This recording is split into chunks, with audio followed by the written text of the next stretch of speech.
하나님께서 우리를 부르셨습니다. 우리를 불쌍히 여기시거든 어떤 형태로든 말씀을 주옵소서. 종은 하나님의 말씀을 전한다고 섰사오나 하나님께서 은혜 주시지 아니하시면 어떻게 전하겠나이까? 종은 다만 십자가 뒤에 감추시고 하나님 홀로 영광 받으시기를 예수님 이름 받들어 기도하옵나이다. 아멘.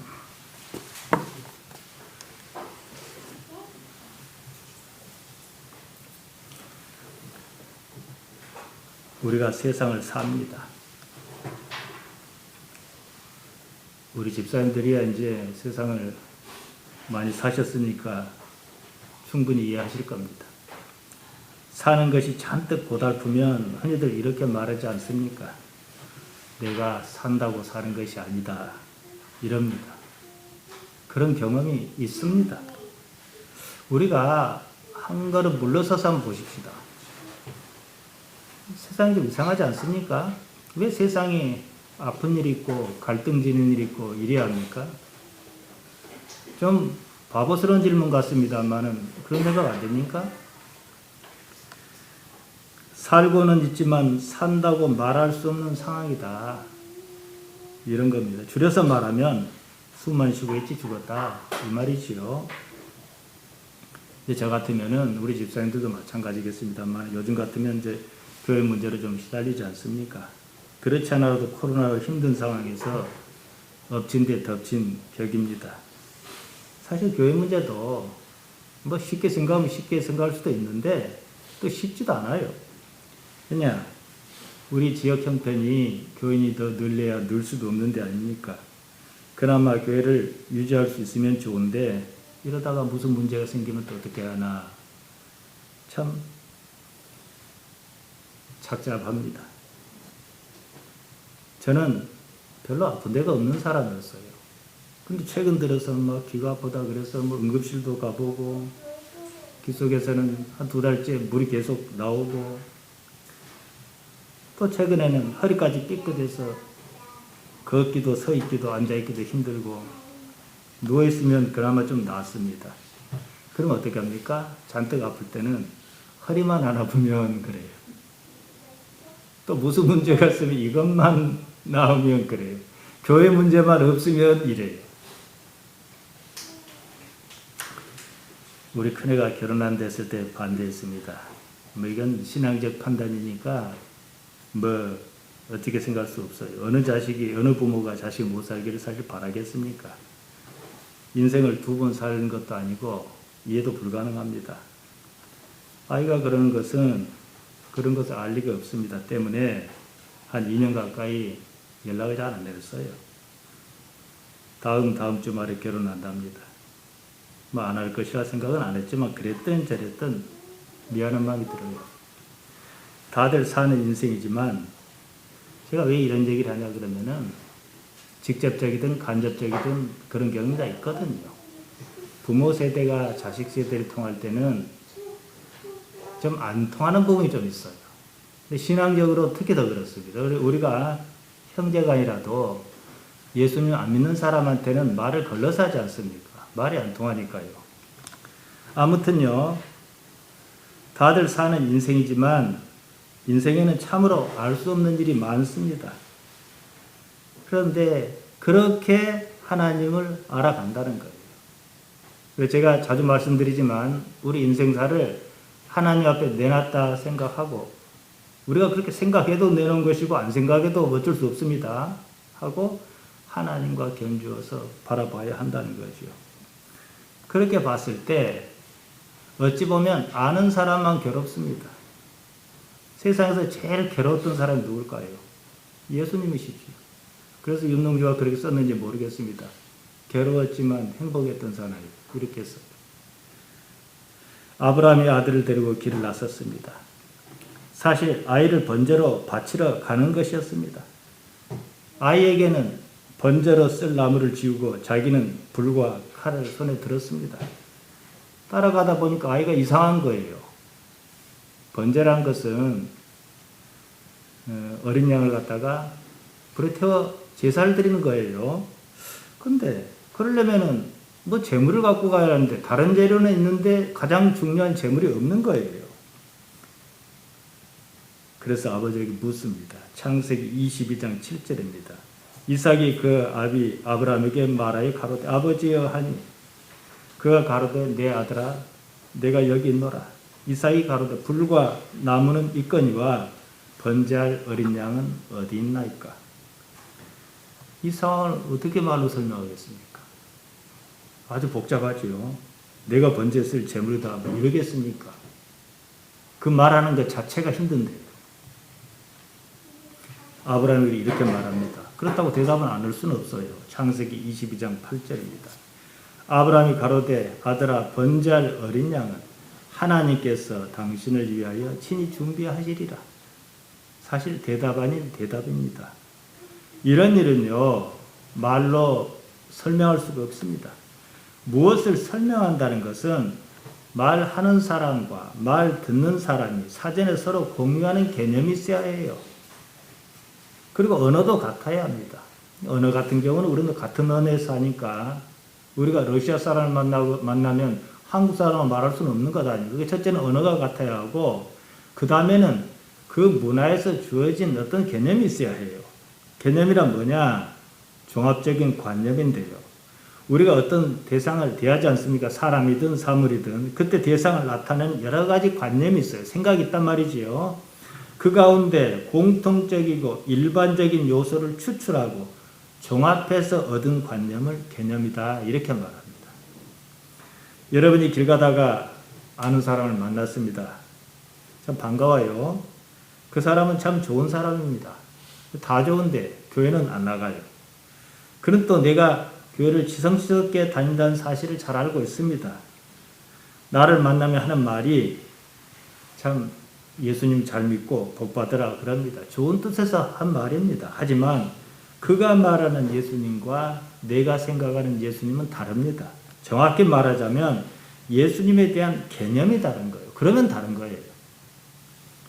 하나님에 대한 개념이 아브라함과 이삭이 달랐습니다. 이삭은 아직 덜 성숙했고 하나님과 깊은 관계를 맺는 그런 게 아직은 모자라다 보니까 그러겠지요. 다르다고 말할 정도면 서로 말이 통하기 힘들다는 거예요. 말이 통하자면 어떻게 합니까? 그냥 넘어가지요. 내가 무슨 말을 하면 내 말을 듣는 상대는 자기 경험의 세계를 뒤집어서 개념을 만듭니다. 서로 간 경험이 다르면 경험이 모양이 다르고 깊이가 다르면 개념을 찾아 맞추기가 힘듭니다. 요즘은 뭐 국제 결혼이 흔한 시대 아닙니까? 서로 좋아하니까 사랑하니까 결혼했을 것입니다. 사랑은 감정입니다. 한때 공감했던 것이 평생 이어지지는 않습니다. 때문에 살다가 다투기도 하고 헤어지기도 하고 안 그럽니까? 여기서 가장 크게 작용하는 것이 뭐냐? 삶에 대한 개념의 문제예요. 특히나 다른 문화권 사람과 결혼하면은 각각 살아온 삶의 배경이 워낙 다르기 때문에 사실은 부딪혀야 하는 일이 상당히 많습니다. 어떤 상황이 닥치면 거기에 맞는 개념을 찾아서 서로 맞추기가 힘들어요. 이해시키기도 어려운 때가 많습니다. 이해 못하면 그냥 넘어가지요. 이런 일이 잦으면 서로를 이어주는 언어가 단순할 수밖에 없어요. 우리가 어린아이에게 우리 꼬맹이들처럼 작으면 어떻게 어린아이의 개념에 맞춰서 내가 얘기를 해야 하거든요. 그러면 어린아이의 언어의 폭만큼 내가 줄어들어야 해요. 마찬가지지요. 언어가 단순하다는 것은 언어라는 것이 생존에 꼭 필요한 것으로 한정한다는 것입니다. 그래서 개념은 뭐냐? 우리가 하나님에 대한 개념이 있다 그러면은 지난 삶의 경험을 농축해서 만들어진 겁니다. 지난 세월의 삶에서 하나님을 어떻게 경험했느냐? 하나님을 어떻게 생각하며 살아왔느냐? 결국은 이것이 영원한 삶을 결정한다는 거예요. 내가 무슨 마음이 쓰여가지고 오늘 예배당을 가겠다 해서 나왔습니다. 나왔고 은혜를 받았다고 뭐 구원이야 하나님 소관이겠지만 어떻게 하나님을 알겠습니까? 사람이 안다고 이해한다고 마음이 움직이는 것은 아닙니다. 마음을 움직이는 것은요 이성이 아니에요. 감성입니다. 지난 삶을 매개로 하나님과 교감, 어떤 형태로든지 물론 자기 삶을 통해서예요. 즉 상당한 감성의 교류가 있어야 하고 또 그것에 따라 어떤 무수한 반응이 있어야 합니다. 그런데 이런 내가 무엇이 있는데 그런 무엇이 없는 사람에게 어떻게 이해시킬 수 있고 무엇으로 설명하겠느냐 이거예요. 그러니까 가까운 사람, 뭐 부부간이든 가족간이든 서로 언어로 소통이 많아야 하는 거예요. 하나님과 교감, 결국은 남는 것은 이것입니다. 이게 인생에서 이런 거예요. 이게 바로 영성입니다. 사람이 평생에 걸쳐서 갈고 다듬어야 하는 것입니다. 인생이 무엇이냐? 예수님께서 영생이 무엇이냐? 예수님께서 요한복음 17장 3절에서 말씀하셨습니다. 영원한 삶이란 뭐냐? 결국은 하나님을 아는 것이다. 하나님을 기노스코하는 것이다. 이러셨거든요. 하나님을 안다. 하나님에 대한 개념이 있다. 이거거든요. 그런 사람은 세상을 보는 눈이 다릅니다. 자기 감정에 휘둘려 세상을 보지 않습니다. 하나님의 눈으로 세상을 보는 거죠. 제가 지난 몇 달 동안 기병에 막 시달렸습니다. 귀가 아플 때면 귀만 안 아프면 그랬습니다. 또 허리가 아프니까 허리가 안 아프면 그럽니다. 교회 문제를 한자 시달릴 때는 교회만 문제가 없으면 이럽니다. 예를 들면 뭐 아이들이 뭐 말 안 듣는다 그러면 아이만 내 말을 들으면 그럽니다. 근데 삶이라는 게요 늘 이래요. 좋은 때는 잠깐 사이에 지나갑니다. 삶에는 언제나 좋지 않은 일이 또 놓여요. 잠깐 좋다고 좋지 않은 일이 예상치 못한 좋지 않은 일이 닥쳐요. 그러면 마음을 내려놓고 다잡고 그걸 어떻게 좋게 해결할까 이러며 사는 거죠. 하니 산다고 사는 것이 아니라는 것이죠. 숨을 쉬고 있다 해서 사는 것이 아닙니다. 사는 것 같아야 사는 거지요. 사는 것 같은 삶이 과연 있겠는가 생각이 좀 깊어집니다. 우리가 상상하는 사는 것 같은 삶이란 무엇이냐? 우리가 이름만 되면 다 알만한 재벌집 누구처럼 사는 삶을 그 정도는 돼야 사는 것 같다 하지 않겠느냐 이런 생각도 해봅니다. 또 그렇게 보면은 다 가진 것들은 또 무엇이 부족해서 몰래 프로포폴 주사를 맞는 것이며 또 그 때문에 검찰에서 오라 가라 그러는 것인가 이것도 좀 생각해봐야 하는 문제라는 거죠. 산다고 사는 것이 아닙니다. 뒤집어서 말하면 그러면 죽는다고 죽는 것이냐 이 말이에요. 죽으면 다 끝난다 그러면 우리 신앙은요 성립하지 않습니다. 죽는다고 끝나는 것이 아니라 해야 적어도 우리 신앙을 말할 수가 있습니다. 그러니까 우리가 전도할 때 죽으면 다 끝나는 일인데 이렇게 해버리면은 전도할 방법이 없어요. 그 사람 죽으면 끝난다고 이미 단정을 해버렸기 때문에 뭐 영생이 어쩌고 어떻게 먹히냐는 거죠. 인생에서 참 알 수 없는 일은요. 누구나 죽는다는 사실을 뻔히 알면서도 영원히 죽지 않을 것처럼 산다는 겁니다. 무엇이 그렇게 하는가 생각이 있어야 합니다. 신앙이란 이런 육체로 영원히 살지 않는다는 사실을 깨닫는 데서 시작합니다. 우리가 이해를 하건 못하건 말이에요. 육체는 죽지 않습니까?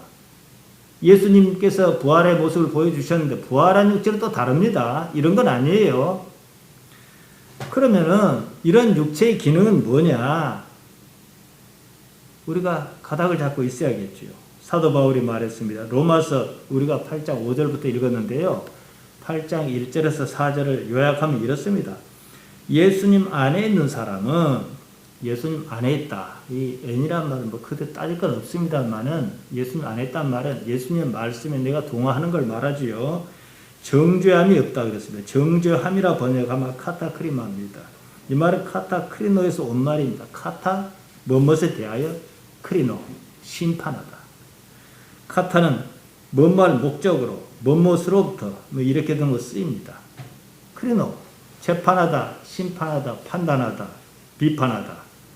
그러니까 정죄함이란 말은 우리가 흔히 생각한 것과 개념이 조금 다르지요. 요한복음 8장 11절에서 보면 예수님께서는 가늠 현장에서 붙들려온 여자에게 하신 말씀이 있습니다. 나도 너를 정죄하지 아니하노니. 여기서 정죄하다라고 번역한 말이 바로 카타크리노입니다. 나도 너를 심판하지 않겠다. 판단하지 않겠다. 이게 원래 뜻입니다. 이 정죄하단 말은 우리말로 하면은 죄를 정하다, 죄가 있다고 특정하는 것을 말하지요. 카타크리노는 그런 우리말 어감과는 조금 다릅니다. 죄하고는 상관없어요. 일단 판단의 문제입니다. 바울은 예수님 안에 있는 사람에게는 카타크리마, 심판이 없다 그랬습니다. 왜냐? 예수님 안에 있는 생명과 성령의 법이 하마르티아와 사망의 법에서 해방했기 때문이다. 죄와 사망의 법에서 해방했기 때문이다. 이랬습니다. 그러면서 육신을 좇지 말라 그랬습니다. 그러면 무엇을 좇을 것인가? 무엇입니까? 푸뉴마, 영을 좇으라 그럽니다. 카타 푸뉴마, 영을 따라 살아라 이 말이지요. 예수님의 사역은 다른 것이 아닙니다. 이 때문입니다. 카타 사르카, 육체, 사르크스를 따라 사는 것이 아니라 영, 푸뉴마를 따라 살게 하려는 것이 예수님의 사역 목적이다. 결국은 육체와 영, 양자 간의 대립 개념이 등장합니다. 육체는 사르크스, 이거예요. 살덩이에요. 우리가 죽는다라고 했을 때 그때 죽는 것은 육체입니다. 그럼 나는 무엇이냐? 이런 개념을 만들어야겠죠. 무엇입니까? 영 푸뉴마다. 자, 여기서 영이라는 말이 무슨 말인지 개념을 조금 잡아야겠습니다. 요한복음 4장에 보면은 예수님께서 사마리아 땅을 지나셨습니다. 수간 마을에 이르러서 우물가에서 한 여자를 만납니다. 하나님께 예배드리는 것을 설명하시면서 이렇게 말씀하셨어요. 요한복음 4장 24절입니다. 하나님께서는 영이시니 예배하는 자가 영과 진정으로 예배할지니라. 여기서 첫 대목이 중요해요. 하나님께서는 영이시니, 그냥 푸뉴마오 데오스, 하나님께서는 영이시다 이 말이거든요. 그러니까 영이 뭐예요? 일단은 하나님이시다. 그러니까 하나님께 없는 게 뭐예요? 육체예요. 육체가 없어요.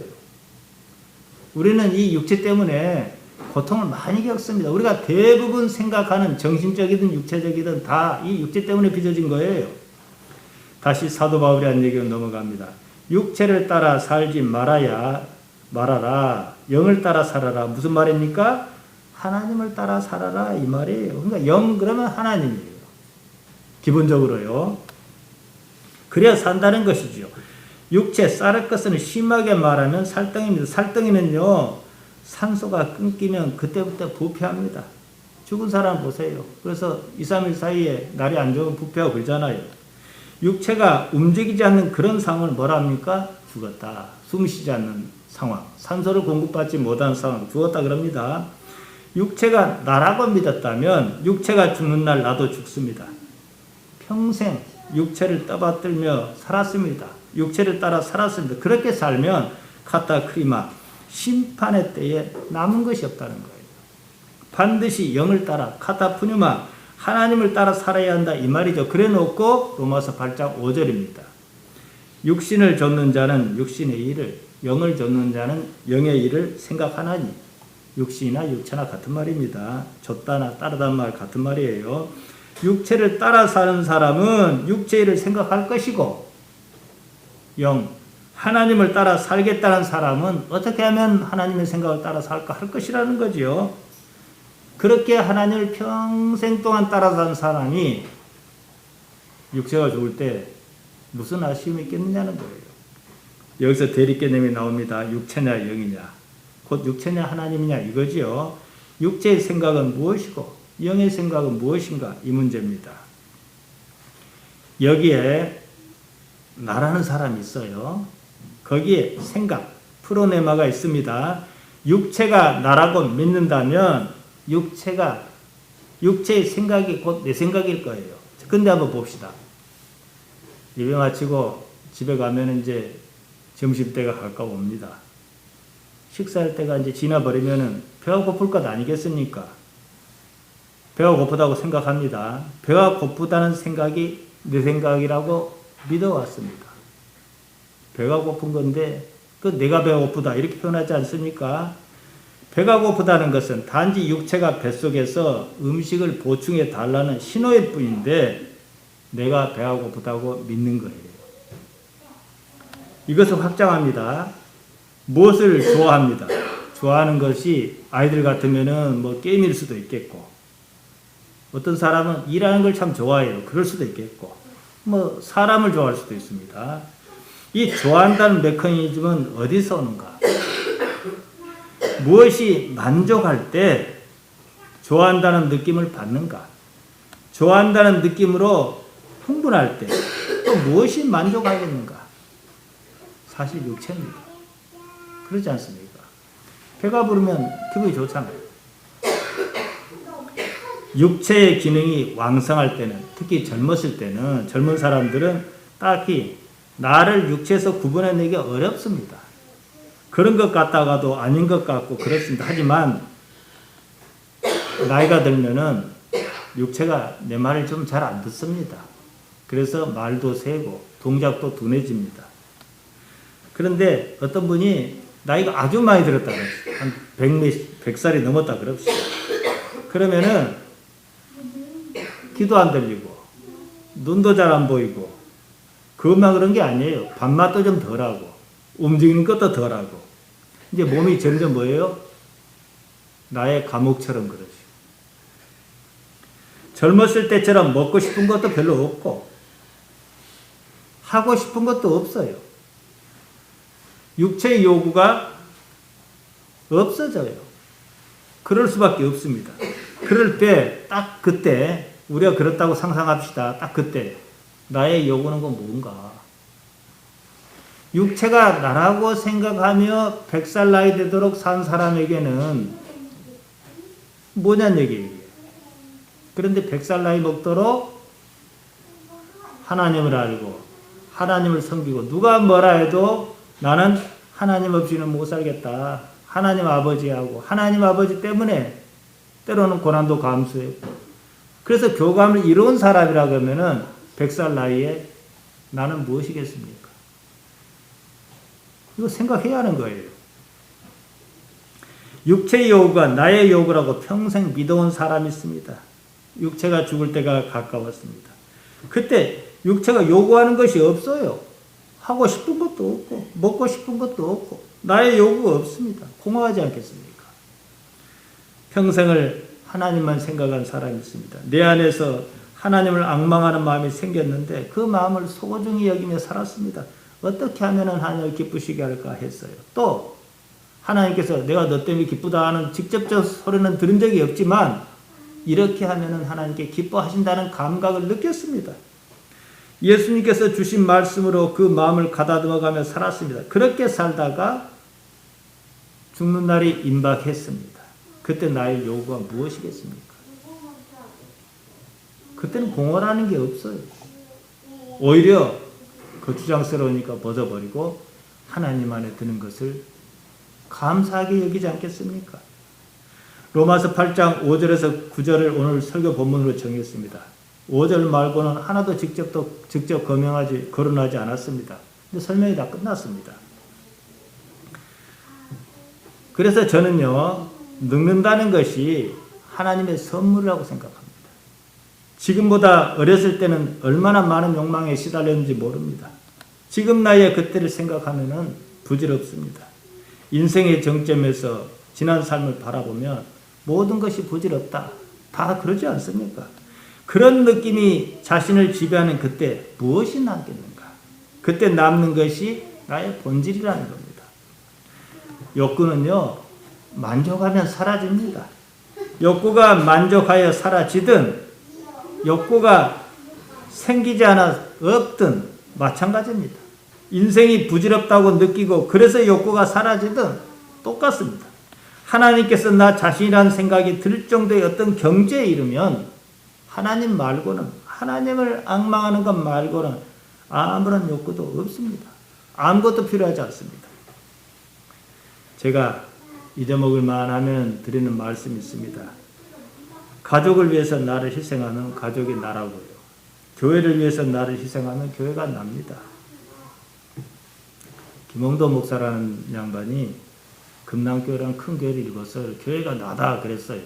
그러니까 그걸 가지고 뭐라 할 수 있는데 읽으면 이해는 가요. 왜냐? 교회를 그렇게 생각했으니까 본인은 그런 말 할 수 있었지 않겠냐? 그럽니다. 사회를 위하여 나를 희생하면 사회가 납니다. 국가를 위하여 나를 희생하면 국가가 납니다. 인류를 위하여 나를 희생하면 인류가 나지요. 예수님께서는 아마 그러실 겁니다.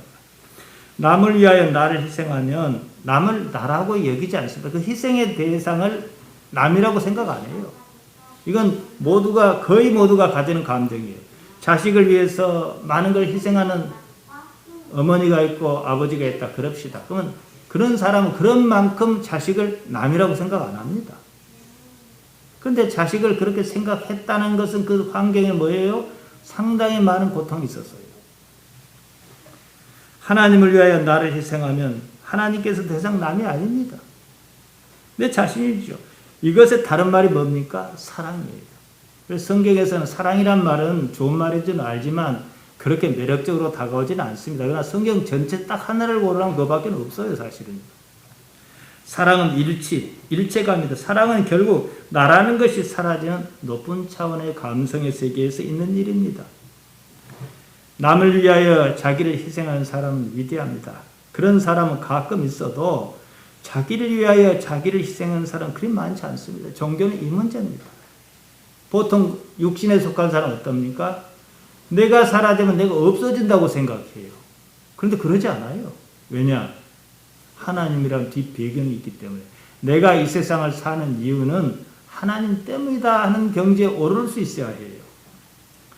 진정 살고자 한다면 나를 버려야 합니다. 그러면 하나님 아버지만 남습니다. 정확히는 하나님과 함께하는 내가 남습니다. 영생은 이 문제입니다.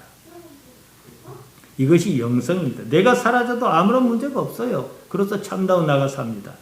예수님께서 말씀하셨습니다. 요한복음 6장 63절입니다. 살리는 것은 영이니 육은 무익하니라. 내가 너에게 이른 말이 영이요 생명이라. 이 생명이라 번역한 말 주의 삶입니다. 푸념하여 조회다. 영이요 삶이다. 영의 상태로 있는 것이 사는 것이다. 이 말씀입니다. 보편적으로 인생에 대해서 큰 어려움이 없거나 깊은 생각이 없었던 사람은 이 말씀에 관심이 별로 없습니다. 딱 봐서 이익이 없거든요. 근데 그 이익이란 무엇이 느낍니까? 육체지요. 예수님의 관심이 무엇이었는가 드러냅니다. 오병이어의 기적 사건이 있었습니다. 무리가 노력하지 않고 음식을 얻어먹는 놀라운 경험을 했습니다. 예수님께서 그 자리를 피하셨는데 그 때문에 예수님을 찾아다녔습니다. 그들은 예수님을 원했습니다. 정확히 말씀드리면 예수님을 원하는 것이 아니라 수고하지 않고도 먹을 것을 얻는 것, 그걸 원한 것이지요. 예수님께서 그들을 피하셨습니다. 요한복음 6장 15절에서 이렇게 말씀하십니다. 그러므로 예수께서 저희가 와서 자기를 억지로 잡아 임금 삼으려는 줄 아시고 다시 혼자 산으로 떠나가시니라. 그들을 떠났다 그러셨습니다. 왜냐? 생각이 안 맞거든. 그들이 나에 대해서 요구하는 것과 내가 그들에게 줄 수 있는 것이 다르다 이 말이죠. 무리가 무슨 이유로 예수님을 임금 삼으려 했겠습니까? 자기들이 원하는 목적이 있었습니다. 예수님께서는 그것을 아셨습니다. 요한복음 6장 26절입니다. 내가 진실로 진실로 너희에게 이르노니 너희가 나를 찾는 것은 표적을 본 까닭이 아니요 떡을 먹고 배부른 까닭이로다. 너희가 나를 찾은 까닭은 표적을 본 때문이 아니다. 너희가 나에게서 오병이어의 기적에서 표적을 봤어야 했다. 세메요. 무슨 표시지요? 그들은 그것이 의미하는 것은 중요하지 않아요. 생각지도 않아요. 단지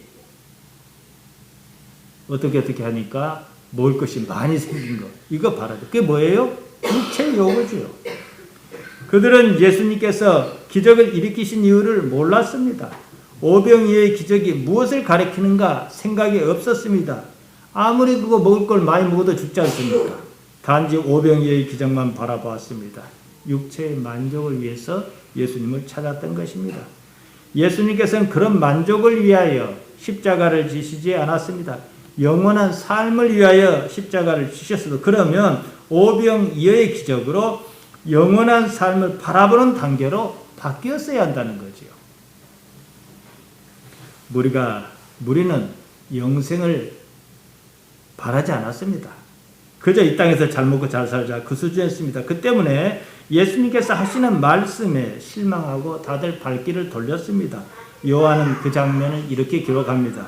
요한복음 6장 66절입니다. 이러므로 제자 중에 많이 물러가고 다시 그와 함께 다니지 아니하더라. 문제는요, 지금도 그러고 있다는 거예요. 예수님을 믿는다면은 자기 생각이 예수님의 생각과 같아져야 합니다. 여전히 땅의 것을 목적으로 삼습니다. 그러저러한 일을 통해서 하나님을 어떻게 현실 세계에서 알 것인가, 여기에 별로 관심이 없다는 것입니다. 우리 기독신앙이 무엇을 말합니까? 요한복음 3장 16절 영생, 영원한 삶을 말하지 않습니까? 하나님께서 세상을 이처럼 사랑하사 독생자를 주셨으니 이는 저를 믿는 자마다 멸망하지 않고 영원한 삶을 얻게 하려 하시니라. 어떻게 영원히 살 것인가? 이해가 안 가면은 이해가 가도록 기도도 하고 이해하려고 해야 하지 않겠습니까? 이런 육체로 영원히 사는 게 아닙니다. 예수님께서 부활하셨습니다. 부활 사건을 기준으로 이전 육체와 이후 육체가 모양은 같으나 달랐습니다. 간단히 말씀드리면 부활 이전 육체는 시공간의 제약이 있었습니다. 부활 이후의 육체는 시공간의 제약을 받지 않았습니다. 문을 열지 않고 제자들에게 나타나시기도 하셨고 갑자기 다른 공간에서 번쩍 나타나기도 하셨습니다. 우리 또한 장차 어느 날에는 그럴 것이라고 보여주신 것입니다. 다만 이 삶에서는 육체의 제한이 있습니다. 그때까지 이 육체를 가지고 무엇을 할 것인가, 이 문제지요. 우리는 부모에게서 태어납니다. 다른 말로 땅에서 태어납니다. 땅에서 태어난 삶은 반드시 땅으로 돌아갑니다. 육체가 땅으로 돌아간 것과 같습니다. 하지만 우리는 하늘로서 태어나는 것이 있습니다. 겟네데 아노데, 건넜단 말이 이 말입니다. 하나님께로서 태어나는 것입니다. 그때는 육체는 땅으로 돌아가지만 영은 살아나야 한다. 이거예요. 이게 바로 육체가 할 일이에요. 그래서 우리가 지금 이 순간도 그렇고 지난 삶도 그렇고 앞으로 어느 때까지도 그렇고 하나님을 어떻게 추구할 것인가, 이게 중요하다는 얘기입니다. 태어나서 일평생을 사는 동안에 여러 가지 일을 겪습니다. 그 일 대부분은 좋다고 느낄 수 없는 일입니다. 욕망이 있는 한 좋다는 느낌에는 결코 이르지 못합니다. 왜냐? 욕망 이만큼 이루면 저만큼 더 필요해요. 또 그걸 이루면 또 그 앞에 필요해요. 신기루와 같습니다. 이런 환경에서 우리는 어느 순간에 자기에게 좀 지칩니다. 그래서 하나님을 배우고 압니다. 육체를 버리는 날 모든 것이 사라지고 이제 하나님만 딱 남습니다. 육체는 하나님을 아는 나의 본질을 남기고 제 할 일을 다 하고 떠납니다. 평생을 걸쳐 하나님을 아는 사람은 살아있습니다. 로마서 8장 6절입니다. 육체의 생각은 사망이요 영의 생각은 생명과 평안이니라. 사르크스의 생각은 사망, 죽음이다. 하지만 푸니마의 생각은 삶이자 평안이다. 삶은 평안해야 하는 거예요. 평안하지 않은 삶 같으면 어떻게 합니까? 살아있어도 사는 게 아니지요. 생각이 육체에서 하나님께로 옮겨가야 한다는 것이죠. 그러면 삶이 있고 평안이 있다. 그 하나님 안에는 뭡니까? 생명, 조회와 에이렌의 평화가 있다. 이겁니다. 세상을 살 만큼 살고 나이를 먹었으면 하나님께서 어찌하시는지 보여야 합니다. 누가 뭐라 해도 죽음을 넘어서는 자신의 신앙 세계가 열려 있어야 합니다. 이 몸이 영원히 죽지 않는다는 거 다 압니다. 이 몸이 영원하지 않다는 것은 다 압니다. 육체는 날이 갈수록 기능도 떨어집니다. 삶에서 느끼는 만족도도 역시 줄어듭니다. 감사한 것은 지난 수십 년간 우리가 하나님을 바라보며 살았다는 사실입니다. 지금까지 내가 어떻게 살아왔는가 하는 것이 앞으로 내가 무엇을 바라고 기대할 것인가, 그것을 결정합니다. 한 가지 이렇게 나한테 질문하는 사람이 있습니다. 저한테요. 하나님의 뜻이 무엇입니까? 그래요. 가장 크게 느끼는 답답함이 뭐냐 그러면은, 아까도 개념이란 말씀 제가 드렸습니다. 내가 가지고 있는 어떤 세계와 이 사람이 가지고 있는 어떤 세계가 어느 정도 비슷해야 그걸 전할 수가 있는 거예요. 근데 무턱대고 하나님의 뜻이 무엇입니까? 그러면은 하나님께서 가르쳐 주시지도 않았지만 알려주셔도 안 들립니다. 하나님에 대한 개념이 없는데 앞으로 있을 하나님의 일을 어떻게 말할 수 있겠는가 이거지요. 먼저 어떠한 경우에라도 하나님께서 말씀하시는 것이면 따르겠다는 자세가 있어야 합니다. 제가 3주 전인가 일기예보로 말씀드렸습니다. 일기예보는 어떻게 맞추는가? 오늘로 기준하면 오늘 4월 11일입니다. 4월 11일인데 작년 4월 11일 이쪽 저쪽에, 재작년 4월 11일 이쪽 저쪽에 기상 관측을 시작한 이래로 데이터가 싹 있을 거예요. 그리고 한반도 주변에 요때 어쩔 때는 여기 비가 오고, 우리도 그런 가늠이 아니습니까? 바람이 이렇게 불면은 비가 올 것이다. 수많은 경험이지요. 이것을 총합하고 계산을 해서 내일 날씨가 어떨 것이다 얘기한다 이 말이에요. 마찬가지예요. 내가 하나님을 정말로 진지하게 생각하고 목숨처럼 알고 살아왔다 그러면은 그것이 앞으로를 알 수 있도록 해준다는 거예요. 그러면은 지금 오늘 우리는 또 어떻게 살아야 할 것인가? 지난 삶에서 하나님에 대한 경험이 많은 사람이 영원한 세상을 바라보는 능력이 있습니다. 따라서 지금 어떻게 살 것인가 우리가 여기서 다시 시작해야 하는 거예요. 신앙인의 삶에 대해서 바울이 아주 좋은 처방을 내놓았습니다. 빌립보서 4장 6절에서 7절입니다. 아무것도 염려하지 말고 오직 모든 일에 기도와 간구로 너희 구할 것을 감사함으로 하나님께 아뢰라. 그리하면 모든 지각에 뛰어난 하나님의 평강이 그리스도 예수 안에서 너희 마음과 생각을 지키시리라. 이거 사실 설명하려면 상당히 내용이 많습니다. 그러나 어쨌든 정리하면요. 아무것도 염려하지 말라 했습니다. 아무것도 염려하지 말 수 있는 근거가 무엇이겠습니까? 하나님이시죠. 하나님 아버지와 관계 설정을 말합니다. 그런 바탕에서 기도든 간구든 하나님 아버지를 신뢰한다는 바탕이 있어야 하는 일이다 이거지요. 나는 하나님께 요청할 수 있습니다. 다만 아버지께서는 오르시니 아버지 생각에 따라 적절하게 이루실 것입니다. 그리하면 모든 지각에 뛰어난 하나님의 평강이 그리스도 예수 안에서, 그리스도 예수 안에서라고 이 사도 바울이 이런 말을 아주 잘 씁니다. 우리가 어떻게 그리스도 예수 안에 있습니까? 그분의 말씀으로, 그분의 생각으로 너희 마음과 생각을 지키신다 그랬습니다. 까르디아와 노에마를 지키신다. 까르디아는 마음으로, 노에마는 생각으로 번역했습니다. 까르디아는 마음 외에 상상력을 뜻하기도 합니다. 생각으로 번역한 노에마는 인지하는 것, 지각하는 것을 말합니다.